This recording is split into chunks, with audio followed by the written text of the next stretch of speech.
my views about empowering your financial future. So at the outset, I'll say that you can ask me questions anywhere, whenever you feel. बीच में रोक के आप मेरे को सवाल पूछ सकते हैं. अगर आपको किसी वक्त लगे कि मेरी स्पीड बहुत ज्यादा है या बहुत कम है, please point it out to me. And there I start with my presentation. So let's start with the basic concept. What is income?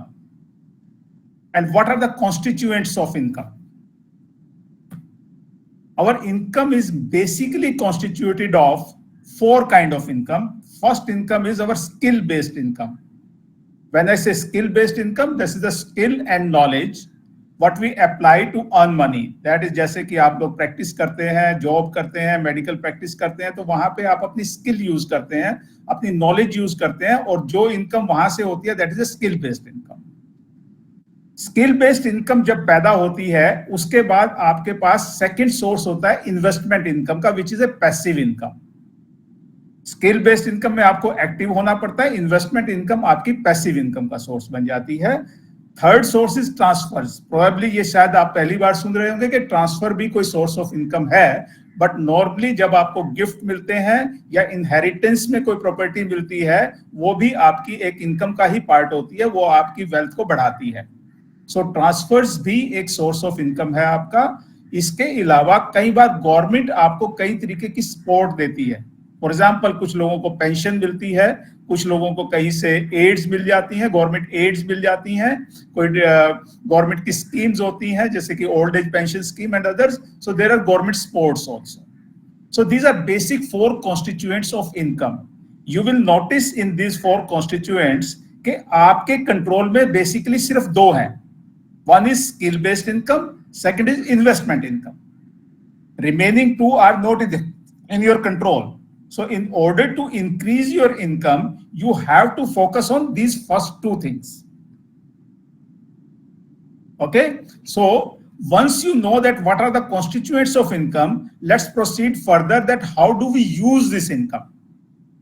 Once this become our income, how do we use this income?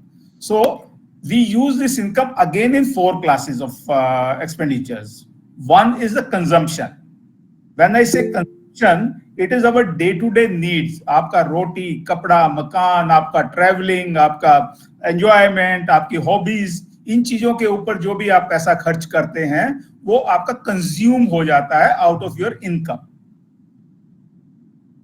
Second important thing is taxes. Out of our income government also take its part.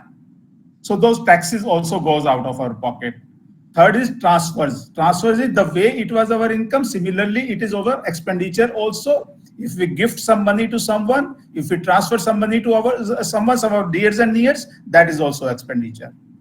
So whatever money is left after these three things, that is consumption, taxes and transfers, that is our saving.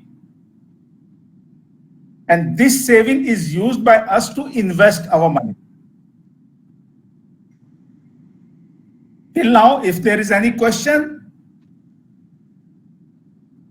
No. Sir. Okay. No. Okay. So we proceed further. So what should be a doctor's financial trajectory? हम लोग college से निकलते हैं, अपनी professional degree लेके निकलते हैं. सबसे पहला काम होता है हम अपना डिसाइड करते हैं whether we are going for job, whether we are going for our practice on practice, और उसके ऊपर अपना टोटल फोकस लगाते हैं अपनी स्किल एंड नॉलेज की प्रैक्टिस करते करते, उसके साथ साथ कुछ इनकम कमाने का.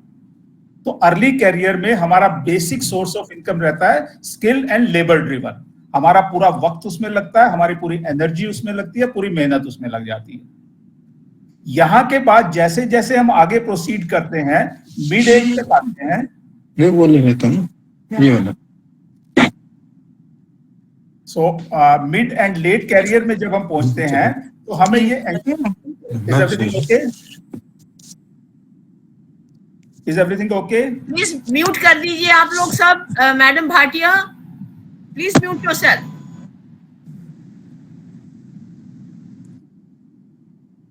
Can I proceed? Yes, sir. Okay. So in our mid to late career, what we see that we should ensure at least some part of our income starts coming not only from our labor but some income should come from our passive sources, that is investment.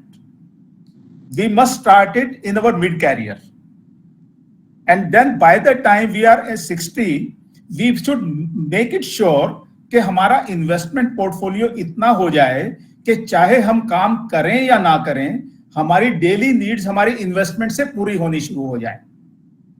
Meaning thereby, by the time you reach your 60s, you should have this option that I stop working today, but my past accumulated incomes and investment are so much that they will take care of my consumption thing. If you go back to my slide on use of money, so consumption was something mandatory. मेरी वो consumption मेरी skill based income पे dependent ना रहे, rather मेरी वो चीज passive income पे dependent हो जाए. And it will be nice अगर आप उसके बावजूद भी काम कर रहे हैं, it is a blessed bonus for you कि वो फिर भी income अगर skill based आ रही है, nothing like that. So this is the first trajectory we should keep in mind, and we should teach our children also. When you start, it is skill based. By the time you are mid age, you should start that some part of your income is coming from your passive income. By the time you are 60, at least you should have this guarantee that your past investments will take care of your expenditures. Now, what is practice and to passive and business versus investment? So one is your active income, other is your passive income. So during this period, when you invest money from mid age to 60s, that is out of your saving, you are investing certain money. That investment does not need your day-to-day, everyday labor and skill. It may need some time. महीने में आपने 2 घंटे, 4 घंटे, 5 घंटे उसके ऊपर लगा दिए, चलेगा. लेकिन जो डेली आप 6 घंटे, 7 घंटे, 8 घंटे अपने प्रोफेशन पे लगाते हैं और 30 दिन के अंदर आप 240 घंटा उस पे लगाते हैं, तो आपको इन्वेस्टमेंट पे इतना टाइम लगाने की जरूरत नहीं है. वहां पे सिंपली आपने अपने सीड डालना है, वो सीड अपने आप ही पेड़ बन के खड़ा हो जाएगा और उस पेड़ में से आपको फल आने शुरू हो जाएंगे. Whenever these fruits are due, they will come automatically and they will take care of your expenditures. Now एक holistic growth लेते हैं कि हम सीड किस किस चीज का लगा सकते हैं. 3 क्लास ऑफ सेफ्टी हमें चाहिए होती है when we are in 60s, when we are in retirement age. One is our financial security, other is our social security, third is our physical security. So when we say social monetary security, that is coming from our investment of money. When we say social security, when we invest our time, save time into socializing, meeting people, doing hobby things and other circle, that makes our social circle big, so that in our 60s and beyond that, we have a good social circle to spend time with. And third is a saving energy, meaning thereby when we put time on our health, on our yoga, on our exercises and all this stuff, that gives us enough strength in our 60s to take care of our health. But today's focus being only money, I will not touch this saved time and saved energy. So how do we empower our financial capital? That is 60 तक आते आते हम कैसे independent बने, ताकि अगर हम काम करें या ना करें, हमारा इनकम इतनी बनती जाए कि हम पैसा ऑटोमेटिकली आता जाए. Let's discuss on that thing. So first thing first, किस लिए करते हैं हम इन्वेस्टमेंट? इन्वेस्टमेंट करने का हमारा ऑब्जेक्टिव क्या है? A, to make our retirement period comfortable, to meet our expenditure, that is meeting our daily needs. But कुछ लोग कहेंगे साहब हमारे पास इतना है कि हमें जरूरत ही नहीं है, हमें कोई चिंता नहीं है फ्यूचर के नीड्स की, हमारे पास इतना है कि आराम से हम खाते रहे तो भी कोई दिक्कत नहीं है. तो क्या उस आदमी को इन्वेस्ट नहीं करना चाहिए?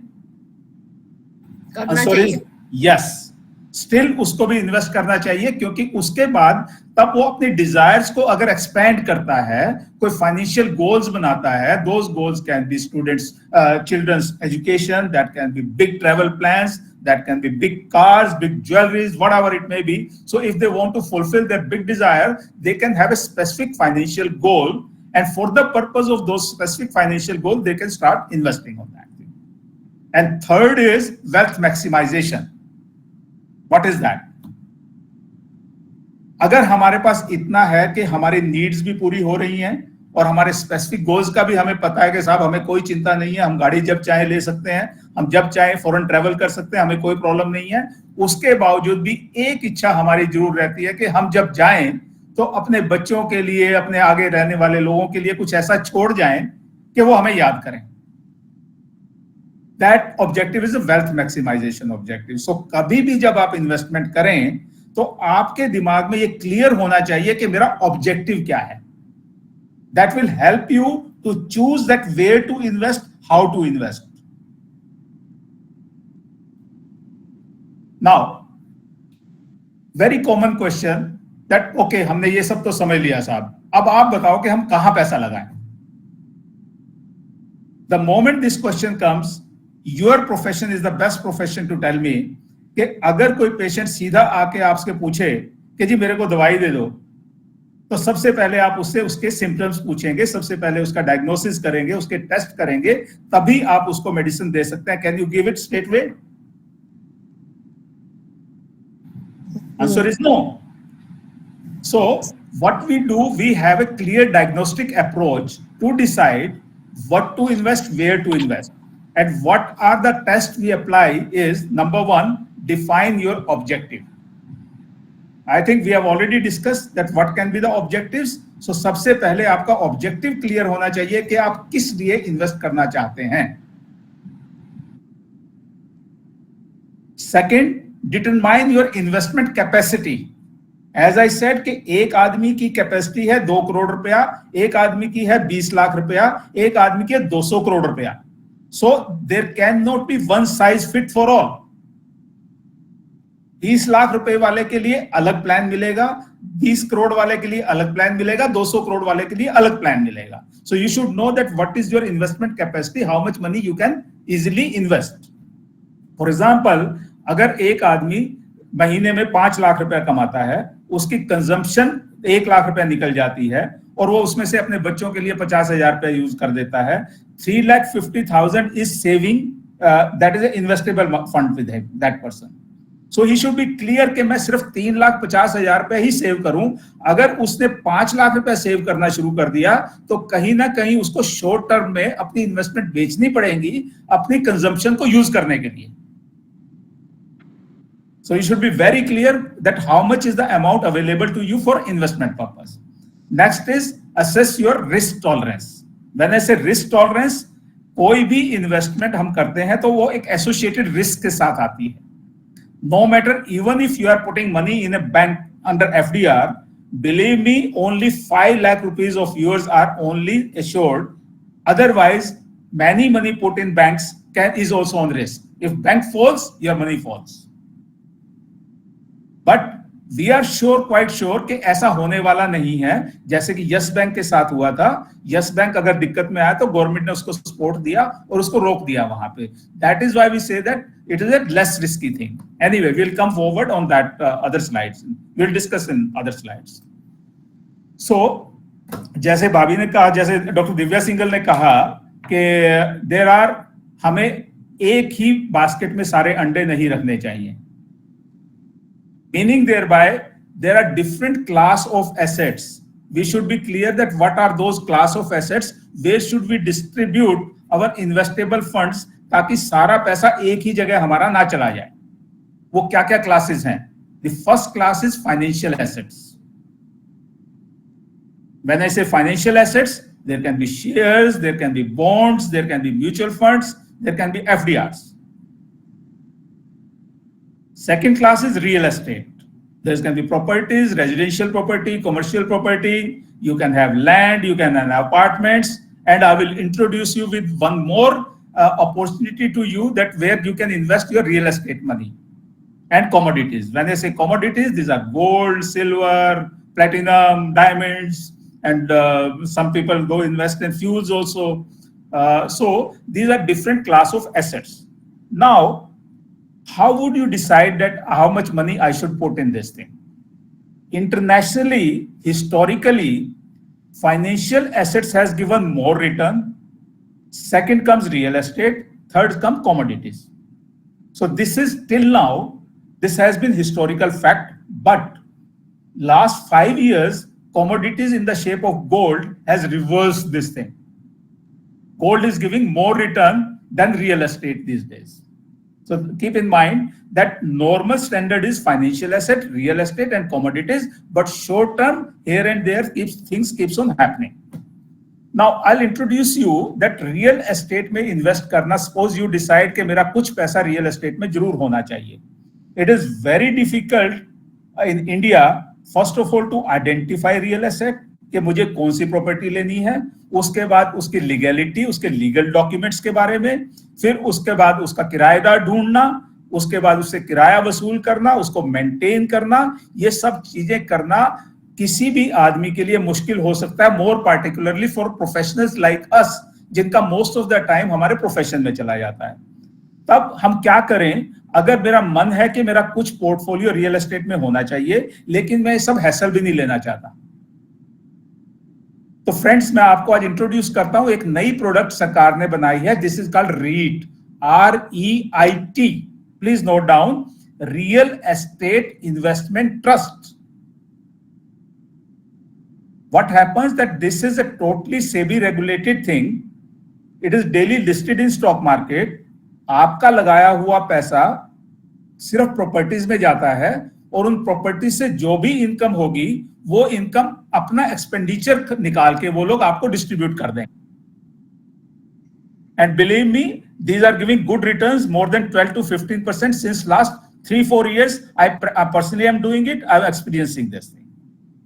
So this is one real estate. And then when commodities, again, instead of buying physical gold, physical diamond, physical things, you can go on sovereign gold bond. Although government has stopped issuing sovereign gold bond now, but still you can buy it from the market. And ETF. ETF is gold exchange traded funds. You may note down gold exchange traded funds. So that you can anyway, if you go in morning to the stock exchange, if you open your Demat account, you buy this ETF, and whenever you want to sell, immediately you can sell that thing. So these are various asset classes available to you for investment. As I shared with you, that risk and return spectrum. This also is very important for you to learn. अगर आपको ज्यादा return चाहिए तो आपका high risk है. अगर आपको medium return चाहिए तो मीडियम रिस्क है, लो रिटर्न चाहिए लो रिस्क है. फॉर एग्जाम्पल, अगर आपने शेयर्स में इन्वेस्टमेंट करना है, म्यूचुअल फंड में इन्वेस्टमेंट करना है, तो उस केस में अगर आपका रिस्क ज्यादा है तो रिटर्न भी ज्यादा है वहां पे. बॉन्ड्स अगर आपने लेने हैं, डेट फंड लेने हैं, वहां पे मीडियम रिस्क है तो मीडियम रिटर्न है वहां पे. FDR में जाते हैं हम बैंक में तो लो रिस्क है, लो रिटर्न है. So all these factors, as I said, diagnostically we decide कि किस आदमी को कहां जाना चाहिए और कितना पोर्शन उसका हाई रिस्क में जाना चाहिए, कितना मिडिल रिस्क में जाना चाहिए, कितना लो रिस्क में जाना चाहिए. फॉर एग्जाम्पल, एक थंब रूल कहते हैं हम कि आपके पास कम से कम 1 साल की इनकम आपकी हमेशा बैंक में रहनी चाहिए, FDR में रहनी चाहिए, ताकि किसी कारण से अगर 1 साल तक आप काम ना कर पाए तो आपको अपने एक्सपेंडिचर के लिए कोई दिक्कत ना है. So these are certain risk spectrums. Thank you for this. Now I take up some questions which has been given to me. Till now, if there is any other question, I'll be happy to take up. You can either send me by WhatsApp or you can just say now. First question is, I am a private practitioner. How should I save so that I can get a monthly return of 1 lakh? This is a very good question. So there is a thumb rule internationally. What we do that you multiply your monthly expenditure by 12. In this case, 1 lakh rupees she need means 1 lakh into 12 lakh rupees per annum she need for her expenditure as a return. So multiply it by 25, meaning thereby 3 crore rupees if you have when you retire, then you can be almost assured of 1 lakh rupees per month. It will take care of inflation, it will take care of your taxes, it will take care of everything, provided you don't have any other income.